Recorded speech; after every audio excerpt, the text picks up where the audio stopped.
Hello, everyone on LinkedIn, on Facebook, on YouTube, and for the first time on Instagram. Super excited to be back for another episode of Zoomin With Zack. This is actually our second episode of the year. And again, just to recap, we had 30 amazing episodes in the first year I kicked this show off. My goal is to do 30 or more. Let's see, maybe 40 this year. But of course, I'm just introducing you to some amazing people that I've met along my journey, folks that I think everyone should know and people that I really want to connect to. So if you are watching on any platform, please like, please share. Make sure you're throwing questions in the comments and make sure you're connecting with my guests because that's why I do the show. But again, thanks for watching and let's kick it off. Another episode of Zoomin With Zack.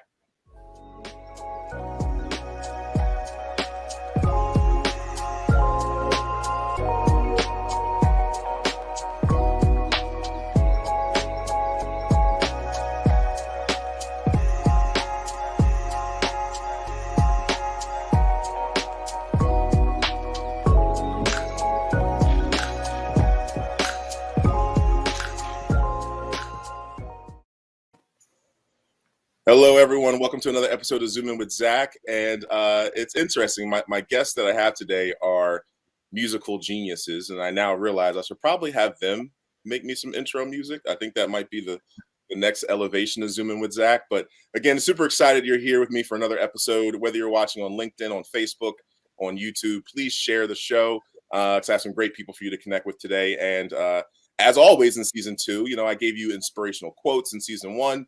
This year, we're going with corny jokes, dad jokes. And I got one for you. It's on the screen right now. How do you follow Will Smith in the snow? All right. Think about it. How do you follow Will Smith in the snow? All right. So I'm going to give you the answer by the end of the show. I am going to see if our guests know the answer as well. But I don't want to take any time to introduce you to these amazing people. I've known these two for over a decade at this point. And I'm so excited because they're going to be performing in Philly really soon. So I get to introduce them to all my friends down here. But without further ado, I want to introduce you to my friends, LC and Siddiqui, Acute Inflections. Hi, Zach. It's always good to see y'all. Y'all always just look on point. Go together. Like, I'm into only it. On camera. Yeah, right. This did not look like this. I hear you. Well, no, thank you so much for being on the show. I want to get into kind of telling people about you, but first to let folks know, we go way back. All right, Alicia, you're like a sister friend to my wife May, and Siddiqui. I had to get you to refresh my memory. We met, when I worked at the Nets, because you were good friends with Marco G. My man, who actually I've talked to. He's going to be on an episode at some point too. But tell me a little bit more about how you two met and how you came together to create Acute Inflections. So I'll take this first part of it. Maybe we actually met the same night you and Siddiqui met. No, we reconnected. Yeah, right. So the day I met Siddiqui, which was February 12th, 2012. I did a concert at the Knitting Factory in Brooklyn, in New York. And Siddiqui and Marco came to that concert. Not for me, for someone else. We came for the music, of course. Yeah, someone else's music. But he was smitten as soon as he came to the door because I was on stage at the time. I was smitten by the music. Yes. Whatever, same thing. Came from me. It's one and the same. Anyhow, May, who is Zach's wife, was singing background for me. I think it's not the first time you and I met, but I don't think. But it was just this So actually, Marco, who is how you and I met, wanted to meet her friend who was in the show Fela when she was on Broadway. So that's actually why we were there that night. And as far as the group starting, long story short, the other musicians didn't show up, and I got pressured into playing with just her on stage. So she sang, I played bass. We thought it sounded terrible. The audience loved it and sort of encouraged us to, just to make it a thing and see where it goes. So that happenstance has now turned into you two being Acute Inflections, which I've now had a chance to see you perform live in multiple places and venues. And y'all are just awesome. Thank you very much. See, it pays to add a little pressure every now and then. Yeah. Indeed. But you bring something new to the space. I think it's not overly common that we see folks with such, of course, great talent, but doing the music you do, you don't always see Black folks doing that. Tell me a little bit about that. Like, how does it feel to be in that space or to be unique in the space? Wow. Sometimes it's challenging. I mean, it's rewarding at the end of the day, but sometimes in the moment, anytime you go against the grain, do something different, you kind of run into those people that I don't know if they're doing it intentionally, but they can try to discourage you. But I read a quote today that says, kites don't fly with the wind pushing them; they fly against the wind. So, it was a nice reminder with our journey that when we meet that resistance, like when you run into the jazz police or someone who's like, you guys shouldn't be doing that arrangement to that song. You shouldn't be adding a swing feel to that or whatever. That you're on the right track. If someone thinks you shouldn't be doing something, you might want to just continue and see where it goes. I love it. And tell me a little bit about all that you do, because like one of the things that blew my mind when I saw you last time, you had like a Bob Marley inspired album, which I thought was amazing. I've enjoyed listening to it. But tell me a little bit more about your vibe and what you bring to a performance. Like if someone were to book you, what did they get with Elacia and Siddiqui? You get semi-filtered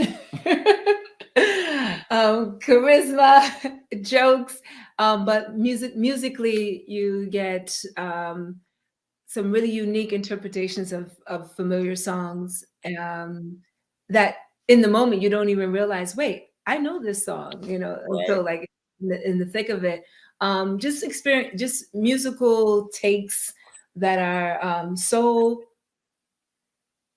different that it's almost refreshing, so songs that's been out forever or just out last week, when we do them and kind of connect to the story at another level, it can take you, it can like bewitch you, it can really set you in a cool vibe, it can make you feel sexy, make you feel real smart and sophisticated because you're listening to this music that makes you want to straighten up without feeling hoity-toity, Right. And I'm intentionally teasing all of you who are watching. I want you to follow them at Acute Inflections, so you can hear some of this music. They have it on their social.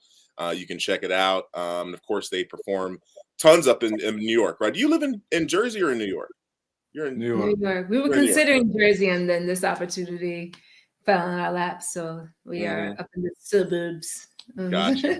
But yeah, they play all over New York, and you're coming down to Philly in a couple weeks to make Valentine's weekend extra special. Why don't you tell folks some details about that? I'm so stoked. We're going to be at City Winery. It's Sunday, February 13th, and we're doing it at 5 p.m. because Zach was kind enough to inform us that our original time, 8 p.m., that the Super Bowl was trying to hate on our show. Yeah, we picked our date first, and then the NFL was like, "No, we like it too." So it's kind of a rude thing the NFL did, but it's cool. We know how the NFL does. So we decided to be the bigger person. We moved the time to 5 p.m. so you have time to come see the show and still get home to watch the game. Yes, we're trying to keep peace in homes. No, I love it. So you heard that, folks. You can actually go and see the show at City Winery and then go watch the Super Bowl. I think that should be the plan for everybody that day. And question for you, Siddiqui, how long have you been playing the is it called the upright bass? What's the proper name for that beautiful instrument sitting behind you? Upright bass. That was good. As long as you don't call it a cello, we can still maintain a friendship. That was the second word in my brain, and I'm glad I didn't say that first. Yeah, I'm glad you did too, but I get that a lot. And then some people don't even try. They're like, what's that big violin thing you're playing? That guitar. Yeah, big guitar. Yeah. Oh, no. So I started when I was maybe 10, 12 years old. And then it was kind of a hobby, something I did in my spare time. And whenever I got grounded, I'd play at home. And then I stopped pretty much when I got out of college, maybe like 2022, I stopped playing. And then when I reconnected with Elle or connected with Elle 10 years ago, she kind of slowly dragged me back into it. And ironically enough, my bass was in Philadelphia. A friend of mine in Philly always wanted to learn to play. He knew how to play electric. He wanted to play the upright, and he was at my place. And he was like, "Hey, if you're not playing it, you mind if I borrow it?" So he had it for, probably 5-10 years in Philly. And I remember one day he like sent me a picture of my bass. He was outside in the rain, and he's an Irish guy. And he's at, I don't know if you guys have like some big St. Patty's Day thing down there, but he was all proud of himself. They took my bass out in the rain and was playing it. And that was kind of the straw that broke the camel's back. Like, listen, bro, I played this instrument at Carnegie Hall. You can't have it in the middle of St. Patty's Day parades in the rain on the streets of Philadelphia. Man. Just have some respect. Man. On and off again, maybe a little over 20, 25 years been playing. Wow. That's impressive. And again, the skill is awesome.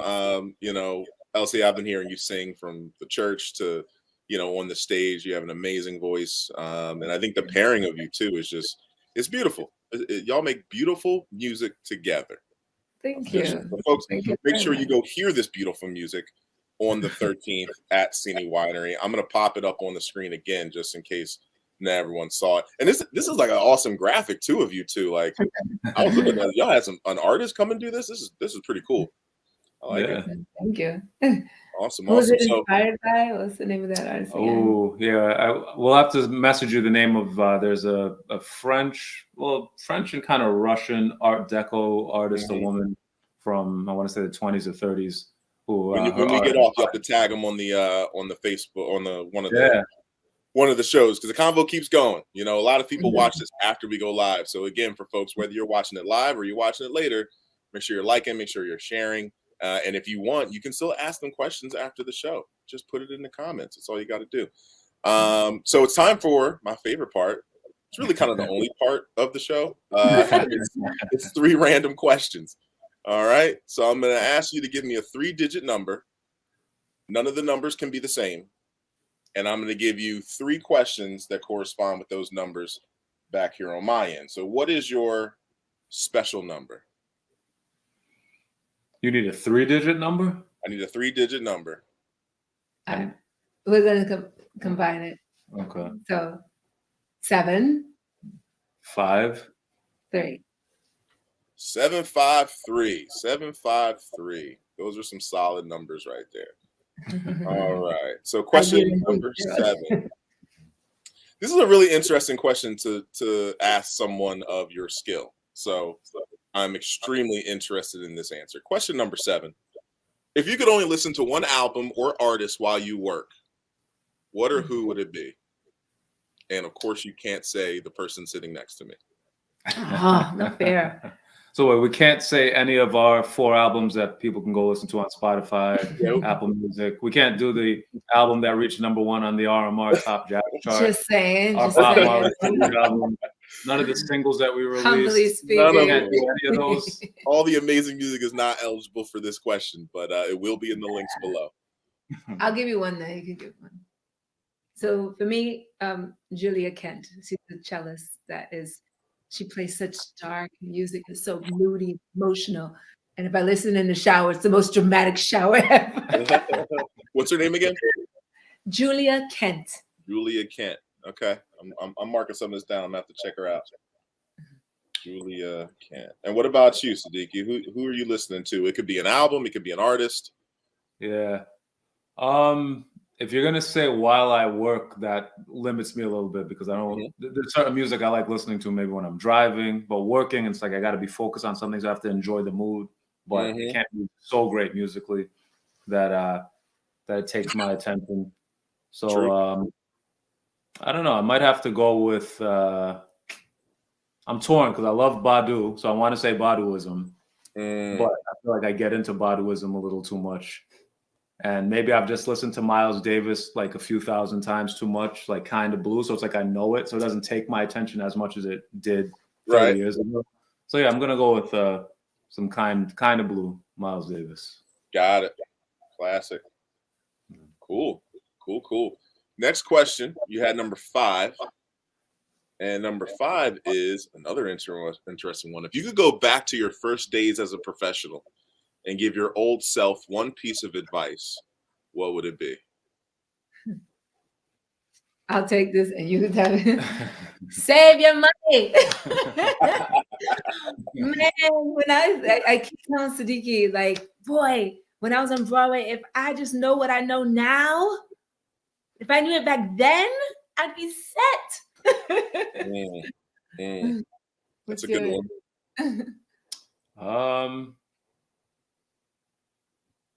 I don't know. I probably have to tell myself that when you fail, it's okay, and just make sure that you hold tight to the lessons, to the reasons you failed, so that you can carry them along with you in the future.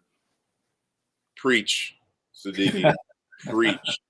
I got into some stuff a week ago, and I'm very good at not dropping any balls when I'm dealing with clients, but I dropped the ball last week, and they called me out on it, and I had to come to Jesus and be like, you know what? Yeah, I tried to. I came up with some really good excuses, but I was like, you know what? No, I just got to take that and not do that again, and learn and get better. And that is something very important for all entrepreneurs, old, young, the whole nine, to figure it out. Great answer. So last question. You're about to be off the hot seat. Number 3, looking ahead, what's something major you hope to accomplish in the next 2 years? And I'm going to guess that this is a combination answer. I think y'all want to accomplish the same stuff, but maybe not. I don't know. I'm like trying to scroll through my goal list, my list of goals. Like, which one am I going to get in 2 years? You want me to go first? Yeah, you go first. To buy you some time? Yeah. I don't mean this to offend anyone out there, but in the next 2 years, I want us to completely get to the point where we can say no to any and everything. I think, starting a business, sometimes you have to take on clients that you don't necessarily care for, gigs that you don't enjoy, or, someone hires you and they're like, come play at my sports bar during happy hour when everyone's, and you're like, that's just really not the right setting for the kind of art. I'm putting my heart out there and you guys are just, funneling beer and stuff and playing beer pong. It's like, that's not the right space for us, but you're paying us well. So we had to say yes. And now I think we're transitioning where we can say no to most things, but sometimes, they're like, well, let me just throw a number at you. You're like, all right, I got to say yes, even though I don't want to be there. But in 2 years, I want us to be at that place where we have, that much integrity and we've attracted all the right people where we can really start saying no if it's just not a right fit. Love it. That's a great answer. Yep. Yeah. Yep. On a more leisure level, within 2 years, I'd like to be more fluent in French than I am right now. This week was the first week I actually worked with a tutor and tried to have a full-blown conversation out of the blue, and I felt so dyslexic and or what's the word? Like I felt like I couldn't speak. I was stuttering, all of that, the works. I mean, it's another language. I can't speak French either, so I don't. Hey. Yeah. I mean, you want to hear Zach's French? Yeah. Parlez-vous français? That's Français, really? Okay. Très bien. Croissant. That's all you need. Yep. And my Spanish is nice. I can do all the numbers and colors and stuff, but no French over here. But that was fantastic. Thank you for those responses. All those answers were great and definitely informative, I think, for our audience. And just again to remind folks, you can follow them at Acute Inflections everywhere.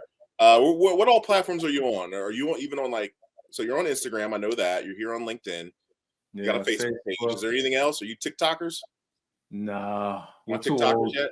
Yeah, sorry. You know what? You're not too old. I've been on TikTok. There's a lot of older folks in their 40s, 50s on TikTok doing great things. Music does well on TikTok. I can't look myself in the mirror on TikTok. I don't know. All that means to me is, Alicia, you got to do it. You're the social savvy one. Oh, am I? I was going to say, give us a couple of years. That'll be another accomplishment. Yeah. Get Siddiqui. I know. She had to wear me down just to get on Instagram and Facebook because I still to this day have never had a personal social media profile of any kind. I just don't believe in. I hear you. No, but well done, LC, in getting him to that point. Thank you. That's a good 2-year goal. That's a heck of a 2-year goal. Yeah, I know. You were going to be managing the social media for Acute Inflections. Oh no. Maybe we should have you manage it because you seem to know what you're doing over there. I don't want to take away from your growth, bro. I'm all about that. I don't want to do it. Look, if you take away the pain, I don't mind. I hear you.